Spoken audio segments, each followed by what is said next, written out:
සුබ දවසක් යාළුවනේ.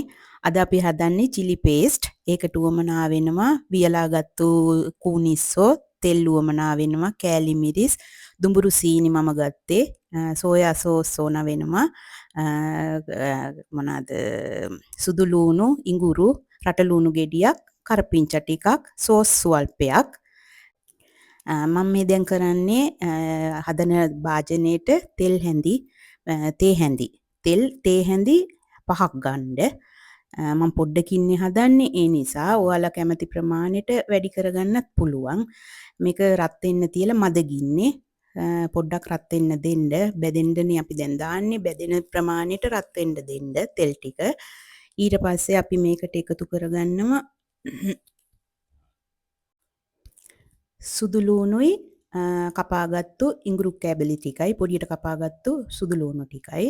ඒක චුට්ටක් බැදෙන්න දෙන්න විනාඩියක් දෙකක් රන්වන් පැහැයට බැදෙන්න දෙන්න. මම මේ තෙලේ ගැඹුරු තෙල තමයි මේක ටිකක් වැඩිනේ තෙල් මේකට අවශ්‍ය වෙනවනේ සියලුම දේ බැද ගන්න ඕනනේ.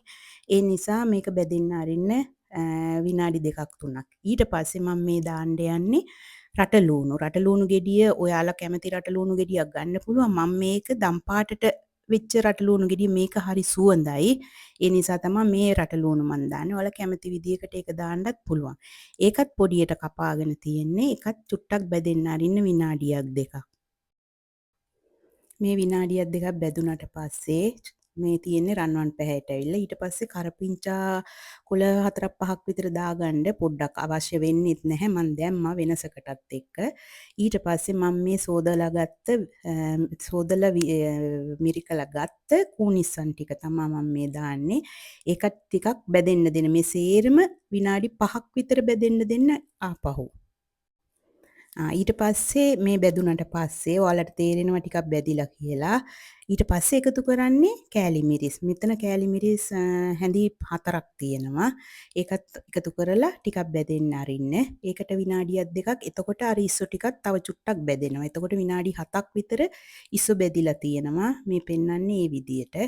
ඔයාලා මේ විදියට ගොඩාක් තෙල් නැහැ. මේක ඔයාලට තේරෙයි අනිත් දේවල් එක්ක බලද්දි මේකේ ගොඩක් තෙල් හිටින්නේ නැහැ. මම ගොඩක් තෙල් මේවා කෙරුවේ නැහැ. ඊට පස්සේ මම දාන්නේ දුඹුරු සීනි. සුදු සීනි ගන්නත් පුළුවන්. මේක චුට්ටක් පාට වෙන්න එපෙයි. ඒ නිසායි මම දුඹුරු සීනි එකතු කරන්නේ. ඒකත් කලවම් කරන්න. කෑලි මිරිසුත් බැදුනට පස්සේ සීනි ටික දාලා කලවම් කරන්න. මේ දාන්න යන්නේ ඒ ටික බැදුනට පස්සේ මම මේ දාන්න යන්නේ තක්කාලි සෝස්.